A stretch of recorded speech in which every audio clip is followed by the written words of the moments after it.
Assalamualaikum warahmatullahi wabarakatuh. Nama saya Aisyarilia Aziz dan saya akan menjelaskan soal ujian akhir semester Matematika Ekonomi 1. Pada nomor 1, saya akan menjelaskan tentang optimisasi menggunakan turunan dan pengaplikasiannya di bidang ekonomi.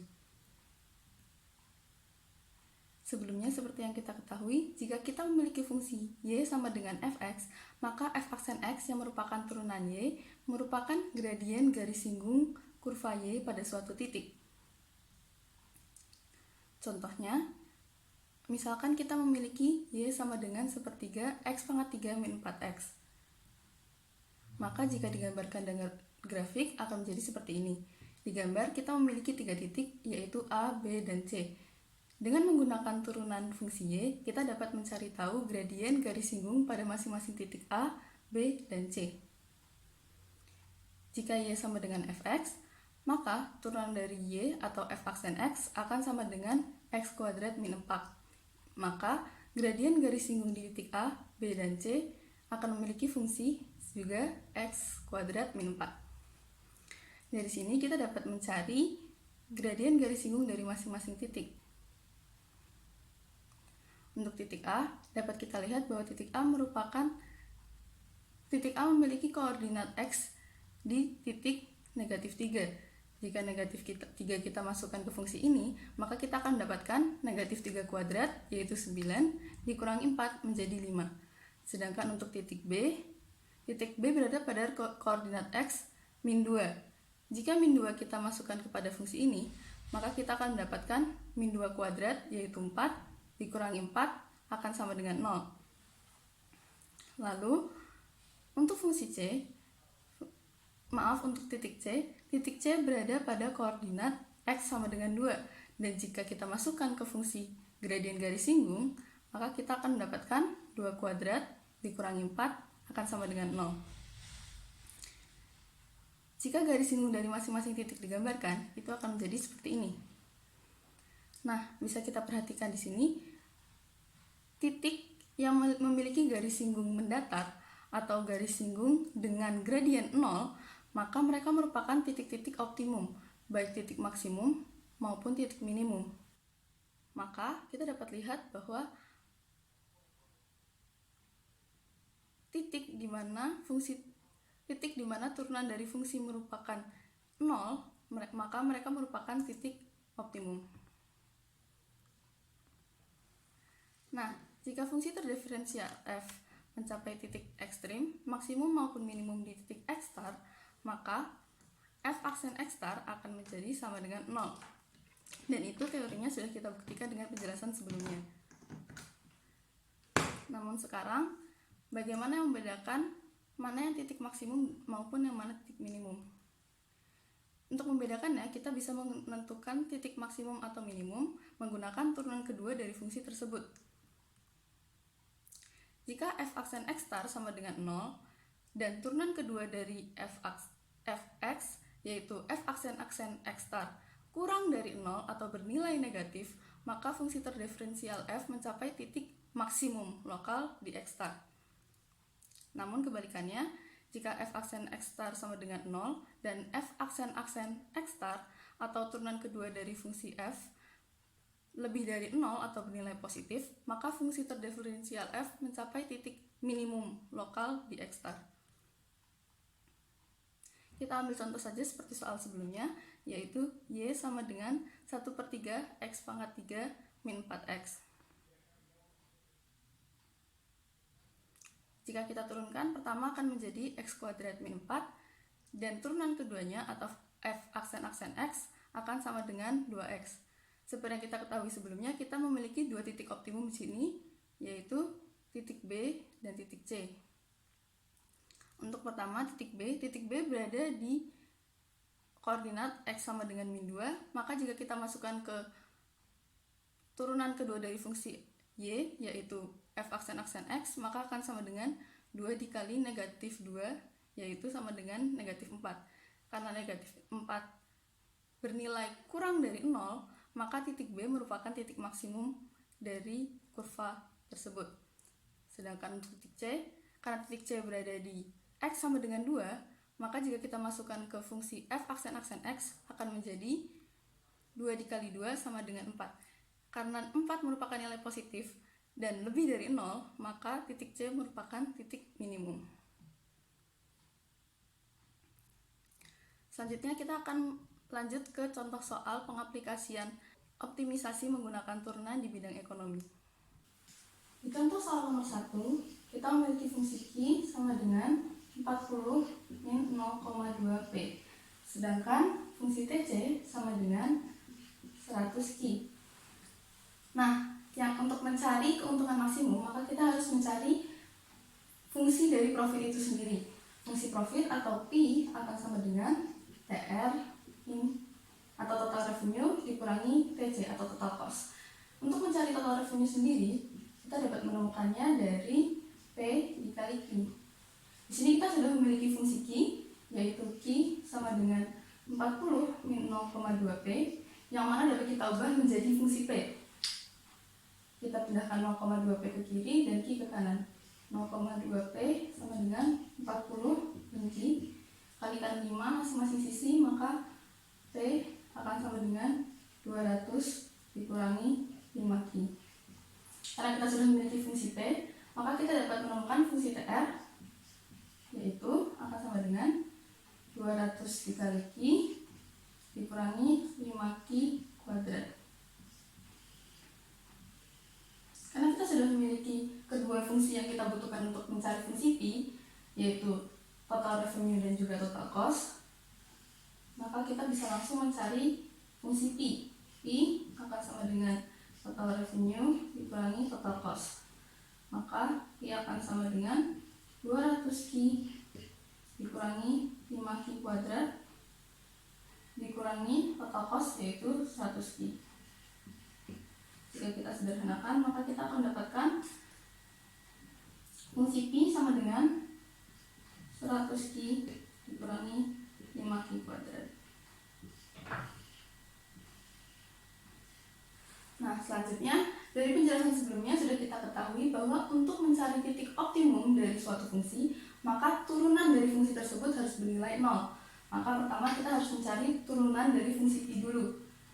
Fungsi P aksen akan sama dengan 100 dikurangi 10Q. Dan untuk mengoptimumkannya, maka kita akan sama dengankan ini dengan 0. 100 dikurangi 10Q akan sama dengan 0. Maka 10Q akan sama dengan 100. Q akan sama dengan 10. Lalu langkah berikutnya untuk mencari keuntungan maksimum, kita akan memasukkan Q ke dalam fungsi P yang sudah kita punya sebelumnya. Maka P akan sama dengan 100Q min 5Q kuadrat. Dan kita akan mengganti Q-nya dengan 10. Ini akan sama dengan 100 dikali 10 dikurangi 5 dikali 10 kuadrat. Maka akan sama dengan 1000 dikurangi 5 dikali 10 kuadrat adalah 100, 100 dikali 5 adalah 500. Maka P akan sebesar 500. Maka ini adalah jumlah produk yang perlu disiapkan oleh perusahaan, dan ini merupakan keuntungan maksimum yang dapat diperoleh oleh perusahaan. Selanjutnya lanjut di nomor 2.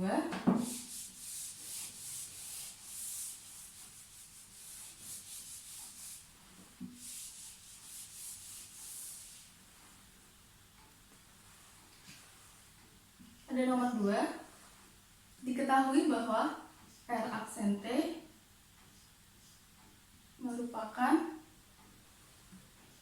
4T ditambah 3 per 4T kuadrat ditambah 6T ditambah 100 juta rupiah. Dan juga kita juga memiliki fungsi C, yaitu sama dengan 50 juta per tahun. Untuk mencari soal A, kita ditanya total pendapatan yang dihasilkan mesin tersebut selama 3 tahun. Maka kita harus mencari R T-nya. Dan berarti T-nya akan sama dengan 3. Jika R aksen T merupakan turunan dari RT, maka untuk mencari RT kita harus mengintegralkan fungsi R aksen T. Maka akan sama dengan integral 4T tambah 3 per 4T kuadrat ditambah 6T ditambah 1 dt. Nah, karena jenis integral seperti ini tidak bisa dikerjakan secara langsung, maka kita membutuhkan approach yang berbeda, yaitu menggunakan integral substitusi. Saya akan mensubstitusikan 4T kuadrat plus 6T plus 1 dengan U. Maka U akan sama dengan 4T kuadrat ditambah 6T ditambah 1. Dari sini kita dapat mencari turunan dari U itu sendiri, yaitu du per dt akan sama dengan 8T ditambah 6. Dari sini kita dapat mencari dt dalam bentuk du. Maka dt akan pindah ke kanan dan 8T plus 6 akan berpindah ke kiri bawah. du per 8T plus 6 akan sama dengan dt.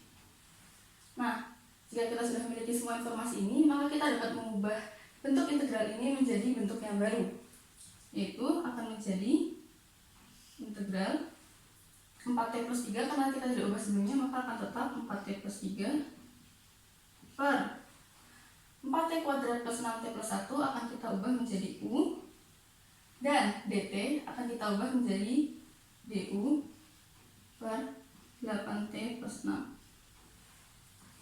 Dan ini dapat kita sederhanakan. 4T plus 3 per U du per 2 dikali 4T plus 3. Sama-sama 4T plus 3 bisa kita coret. Maka akan menjadi 1 per U du per 2. Ini dapat kita sederhanakan lagi menjadi 1 per 2U du. Dalam fungsi integral kita bisa mengeluarkan 1 per 2 nya keluar, sehingga menjadi 1 per 2 integral 1 per U du. Dan kita tahu bahwa integral dari 1 per U akan menjadi ln U. Maka ini akan menjadi 1 per 2 ln U tambah C. Lalu kita akan mensubstitusikan kembali U dengan variabel sebelumnya, yaitu 4T kuadrat plus 6T plus 1. Maka menjadi 1 per 2 ln 4T kuadrat tambah 6T tambah 1 tambah C. Nah, berarti kita sudah mendapatkan fungsi baru untuk RT. RT akan sama dengan 1 per 2 ln 4T kuadrat ditambah 6C ditambah 1. Kenapa C-nya dapat diabaikan? Karena ini merupakan fungsi revenue atau fungsi pendapatan, dan kita tidak mungkin mendapatkan pendapatan jika kita belum berproduksi sama sekali. Jadi fungsi pendapatan tidak mungkin memiliki koefisien atau C, maka C bisa kita abaikan. Lalu karena yang ditanyakan merupakan pendapatan selama 3 tahun, maka kita akan mengganti T sama dengan 3. Maka R3 akan sama dengan setengah ln 4 dikali 3 kuadrat ditambah 6 dikali 3 ditambah 1.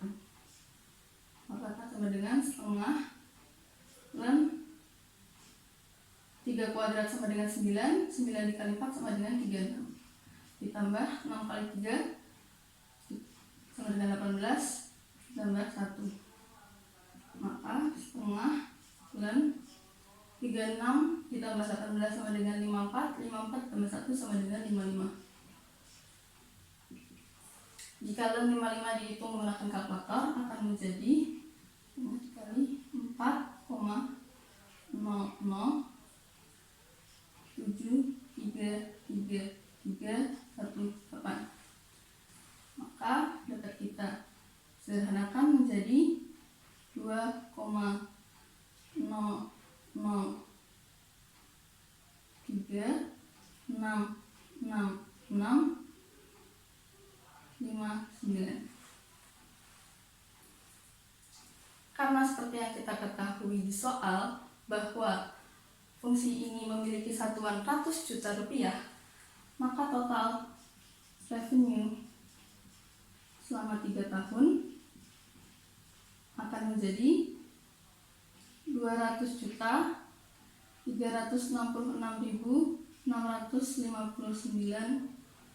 rupiah.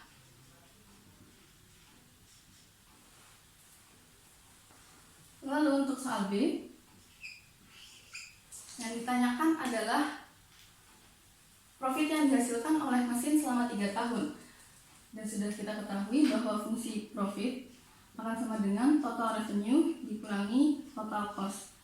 Total revenue sudah kita ketahui yaitu 200.336.659, sedangkan untuk fungsi total cost, karena kita tahu 50 juta per tahun adalah cost yang dibutuhkan selama 1 tahun, maka untuk 3 tahun costnya akan menjadi 50 dikali 3, yaitu 150 juta. Maka dari sini kita mendapatkan profit akan sama dengan 50.336.659 juta rupiah.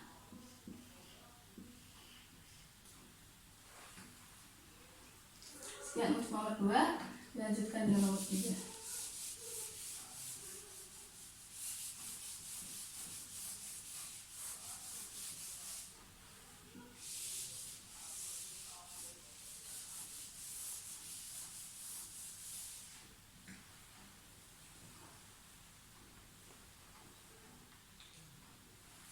Untuk soal nomor 3, sudah diketahui di soal bahwa Y sama dengan C ditambah I0 ditambah G0 dan ditambah G, dan C sama dengan A dikurangi B dikali Y min T0, dan juga G akan sama dengan 3/4 Y.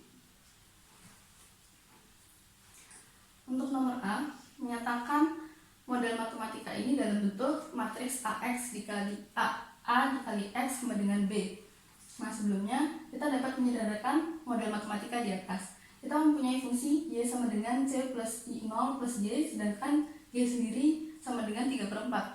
Maka kita bisa masukkan 3/4 Y ini ke dalam Y yang ini. Maka Y akan sama dengan C plus I0 tambah G-nya kita ganti dengan 3/4 Y. Maka 3/4 Y. 3/4 Y kita pindah ke kiri. Y dikurangi 3/4 Y akan menjadi 1/4 Y. Sama dengan C plus I0. Lalu kita dapat menjabarkan fungsi C sama dengan A min B Y min T0. Ini dapat kita jabarkan dengan mengalihkan B-nya. Maka C sama dengan A min BY ditambah B T0. Nah, untuk membuat model matematika ini menjadi matriks AX dikali AX sama dengan B, maka kita harus membuat persamaan ini dengan variabel endogen semuanya di kiri. Variabel endogen sendiri merupakan variabel yang dapat dipengaruhi oleh variabel lain, dan variabel endogen di sini merupakan Y dan C. Maka kita harus membuat kedua persamaan ini semua variabel endogennya berada di kiri. Maka persamaan yang ini akan menjadi 1/4 Y, C-nya dipindah ke kiri, C sama dengan I0. Dan untuk persamaan yang ini akan menjadi C ditambah BY akan sama dengan A ditambah B T0. Nah, sekarang kita akan membentuk AX sama dengan B. Pertama kita bentuk dulu kerangka matriksnya.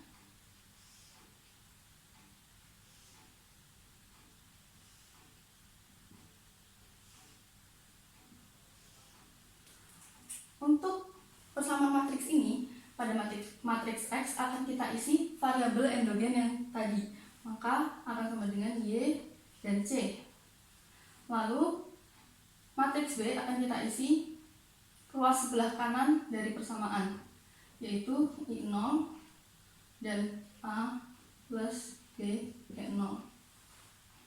Sedangkan untuk matriks A, kita dapat mengisinya dengan koefisien dari masing-masing variabel endogen. Karena Y di sini merupakan baris pertama, maka koefisien Y harus berada pada kolom pertama. Maka di sini akan menjadi 1/4, dan koefisien C di kolom kedua minus 1, koefisien C di kolom kedua 1, dan koefisien Y di kolom pertama B. Maka kita sudah mendapatkan persamaan matriks AX sama dengan B. Lalu untuk mengerjakan B,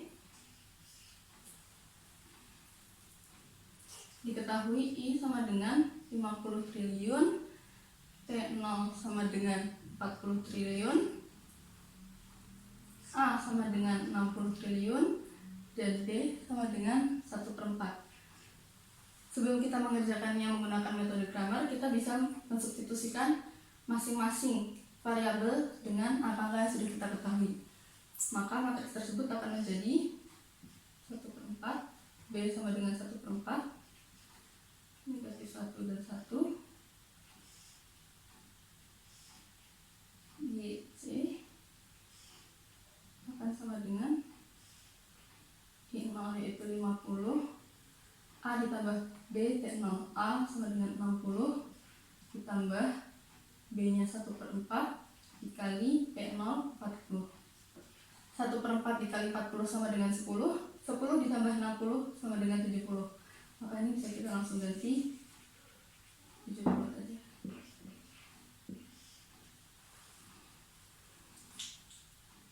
Nah, selanjutnya kita akan mencari Y menggunakan metode Cramer.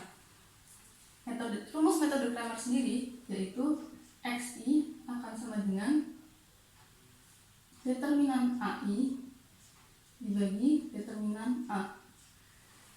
Determinan AI sendiri cara mencarinya adalah mengubah kolom ke I dengan matriks B. Maka pertama kita harus mencari masing-masing determinan dulu. Untuk determinan A-nya, maka akan sama dengan 1/4, 1/4, minus 1, 1. Cara mencari determinan adalah kiri atas dikali kanan bawah, 1/4 dikali 1 akan sama dengan 1/4, dikurangi kiri bawah dikali kanan atas. 1/4 dikali negatif 1 akan sama dengan negatif 1/4. Maka akan sama dengan 1/4 ditambah 1/4, yaitu 1/2 atau 0,5. Berikutnya untuk determinan AI, karena yang kita cari di sini adalah Y dan Y merupakan baris pertama, maka AI akan sama dengan A1. Lalu untuk mencari A1 sendiri adalah dengan mengubah kolom pertama dengan matriks B. Maka 1/4 dan 1/4 akan kita ubah dengan 50 dan 70. 50 dan 70, negatif 1 dan 1. Lalu seperti misal determinan biasanya, 50 dikali 1 sama dengan 50, dikurangi 70 dikali negatif 1, negatif 70. Maka akan sama dengan 50 ditambah 70, yaitu akan sama dengan 110. Nah, sekarang kita tinggal masukkan ke rumus. XI atau dalam kasus ini X1 akan sama dengan AI atau dalam kasus ini A1 dibagi determinan A. Maka X1 akan sama dengan 120 dibagi 0,5, yaitu akan sama dengan 120 dikali 2, yaitu 240. Maka dari sini kita sudah tahu bahwa titik keseimbangan pendapatan nasional atau Y akan sama dengan 240 triliun.